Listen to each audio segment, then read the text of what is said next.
Apie tą šūdo pasakymą, daugelis, kas tai daro, dažniausiai būna sėdi iš savo kažkokio ekrano, ten kur nors, žinau, kambarį ir anoniminių dar kokiu nors vardu pasivadinę. Tikrai labai drąsus būna, bet dažniausiai atveju, kai reikia į akis tai pasakyti, neišdrįsta. Tai ta drąsa kažkaip išgaruoja to tokio kažkokio negatyvo. Tai čia labai dažnas atvejis iš tikrųjų. Tikriausiai čia tokia realybė, neišvengsi tų dalykų.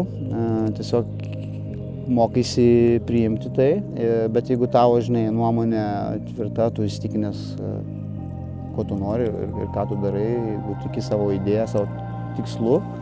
Tai žinai, tie komentarai, gali kažkiek galbūt suerzinti, gal tavo nemalonę dieną padaryti, bet vis tiek, kaip pagalvoji ir prisimeni, koks tavo tikslas, apie ką čia viskas, tai žinai, tie visi tokie negatyvūs dalykai, nublanksta labai greitai. Tai